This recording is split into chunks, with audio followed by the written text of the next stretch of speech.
Les pâtes sont-elles bénéfiques pour la santé?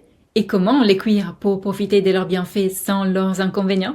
Bonjour, je suis Martha Erico, auteure d'une formation en ligne qui propose des outils simples et rapides pour soutenir chaque organe.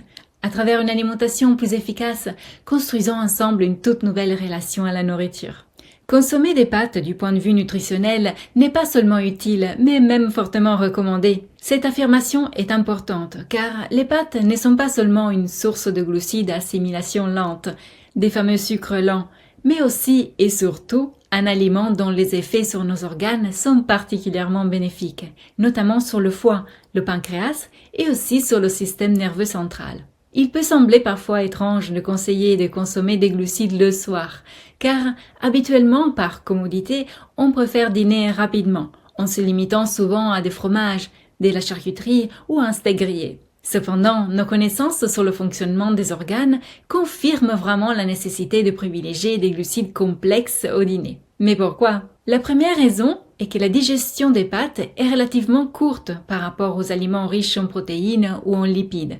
En général, les glucides sont métabolisés en environ 2 heures, après quoi les organes émontoires, en premier lieu le foie et les reins, sont libres d'effectuer leurs opérations de nettoyage, détoxication et élimination, qui nous permettent de nous réveiller plus en forme le matin. En revanche, un repas riche en protéines ou hyperprotéiné oblige l'organisme à un travail digestif beaucoup plus long et complexe, générant davantage de déchets, responsables de nombreux troubles tels que l'insomnie, les réveils nocturnes, la bouche sèche ou amère avec soif, ou encore une sensation de ne pas avoir suffisamment reposé, même après avoir beaucoup dormi. Autant de signes de fatigue du foie et des reins, organes qui ne doivent jamais être surchargés de travail pendant la nuit.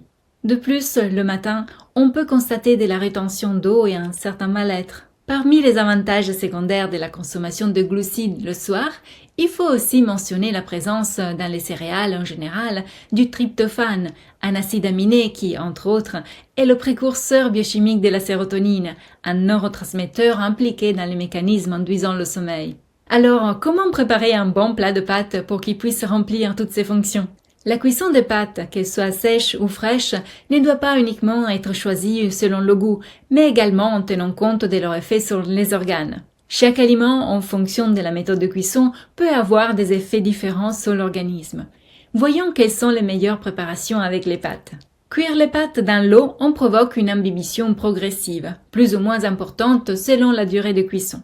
Et lorsque la cuisson est trop longue, une partie importante des principes nutritifs se disperse dans l'eau.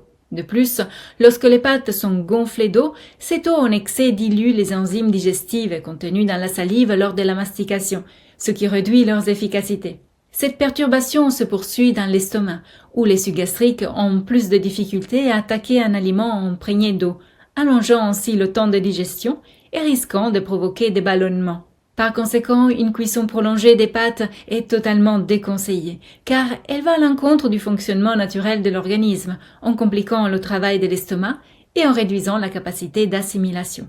La meilleure façon de cuire les pâtes est donc de les faire cuire al dente, puis de les faire revenir rapidement à la poêle pour les déshydrater davantage. Et qu'en est-il du gluten contenu dans les pâtes? Les pâtes les plus courantes sont celles à base de semoule de blé, qui contient du gluten.